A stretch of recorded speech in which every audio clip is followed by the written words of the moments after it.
The power of church to bring people together. This is 100% serious. I'm not joking. The power of church to bring people together for good reasons. I was on a flight to California last year, and I was on the bus to go to the airplane, and this lady was complaining. She had this mask on. Her husband had the mask on. It was mask time, and she was complaining this mask is stupid. I'm so thirsty. Complaining to her husband, Ken, I'm so thirsty. I'm so thirsty. So I had all these bottles of water. I gave a bottle of water to this lady. She goes, you know what? You're such a gentleman. Where in California are you going? I said, I'm going to some place. I'm not going to say it here, some small town. She goes, we're from that small town. We run a cafe in that small town.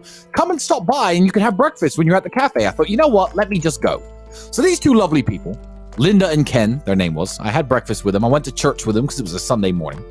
And they were telling me about how they adopted an orphan from Ukraine. They have a daughter who's 14 who they adopted through an agency that takes Ukrainian orphans and resettles them in the West.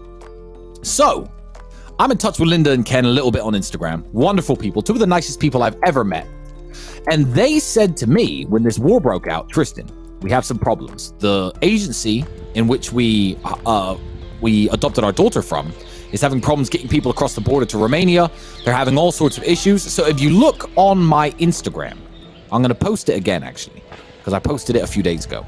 I'm going to post it again. I went for dinner with the lady who ran this agency, and her only problem... Did she have hair?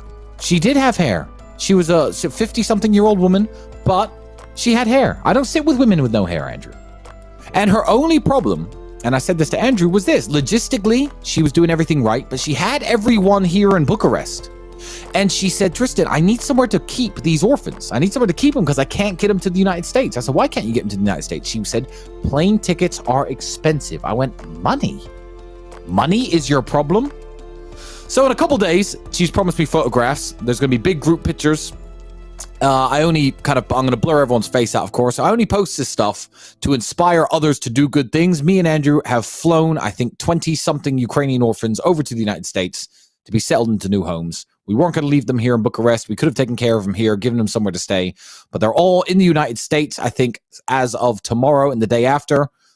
And the power of church brings people together. I think that God sent masks to earth so that woman would complain loudly, so I would become her friend, so me and Andrew would save a bunch of Ukrainian orphans. So, praise the Lord. Praise the Lord.